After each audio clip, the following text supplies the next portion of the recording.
It is not our obedience that saves us, that delivers us. It is the Spirit of God and the power of God.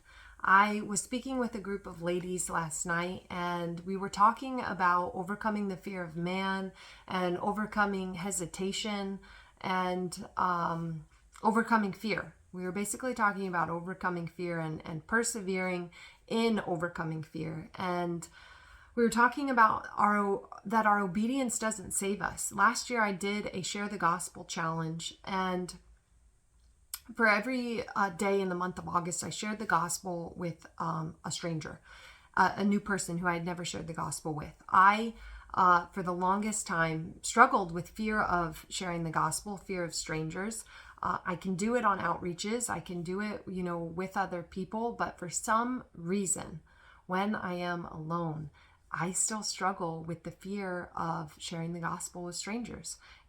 I hesitate, I hold back, and God was convicting me recently that to hesitate is to sin. To hold back is sin, because that means I don't trust him in that moment. It means that I am not submitted to him in that moment, because if God says, go talk to that person, I want you to talk to them, and then I hesitate and the opportunity is missed, I can't make that up. And I didn't trust God in that moment. Something in me said, no, God, I don't want to, or I don't trust you. So God was showing me that to hesitate is to sin. But a year ago during the Share the Gospel challenge, God spoke to me because I started it at the very beginning. God said, I'm going to disillusion you of the fear of sharing the gospel. And because it is an illusion, I can share the gospel. I've done it so many times. I know how to do it. There's just this fear of strangers there. And so during the Share the Gospel challenge, God told me, it's not your obedience that's going to save you. It's not your obedience that's going to deliver you from this. It's my Spirit. It's the power of God. It's the Spirit of God that's going to deliver you, not by power nor by might, but by my Spirit, says the Lord. So last night we were talking about this and talking about overcoming and not giving up hope and persevering, because consistency and persevering always wins out in the end. But I was in Psalm 44 this morning, and it tied in perfectly with our discussion last night. Psalm 44 says, with your hand you drove out the nations and planted our ancestors. You crushed the peoples and made our ancestors flourish. It was not by their sword that they won the land, nor did their arm bring them victory. It was your right hand, your arm, and the light of your face, for you loved them. You are my King and my God, who decrees victories for Jacob. And there I put victories for Tesia, because he's my King and my God, and he declares victories for me.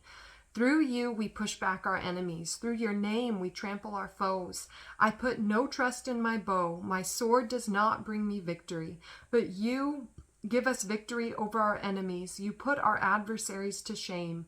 In God we make our boast all day long, and we praise your name forever. So that totally tied in with what we were talking about. God is the one who delivers. God is the one who saves. He is where we put our hope and trust. They said, we trust you. I put no trust in my bow. I put my trust in you. I boast in God. So for me to hesitate or hold back in fear is not trusting God in that moment. We were also talking about last night of losing hope in the battle of overcoming.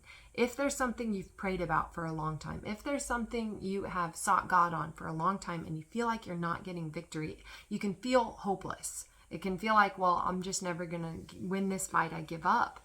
But God showed me that to give up hope is hope and trust are directly related to your level of peace and joy. The more you hope in God, the more you trust in God, the more peace and joy you're going to have. The less you hope in God, the less you trust in God, well, your peace and your joy are going to go way down, because circumstances and all these other things, money, relationships, whatever you're putting your hope in, they're going to fail you. God will never fail you. All these other things which you put your hope in are uncertain, and they will fail you. So persevere in prayer. Persevere in asking God to deliver you. Persevere in trusting God through obeying him. It is not your obedience that's going to deliver you. It's your obedience is your actions displaying trust in God. Obedience is an outward sign that your heart trusts in God. Obedience in itself will not save you, heal you, or deliver you. Obedience is the sign that you trust God, and God will save you. God will heal you. God will deliver you. So persevere in prayer. Persevere in whatever struggle it is you feel like you're not overcoming in, you're not gaining victory in. Renew your hope. Those who wait on the Lord will renew their strength. Those who hope in the Lord will renew their strength. If you don't hope in the Lord, you're going to be very weak and tired, and you won't overcome the battle, because it's not your strength and your might. It's not your obedience. It's not your doing. It's what God does. It's trusting him. It's submitting to him. It's surrendering to him. It's saying, I trust you.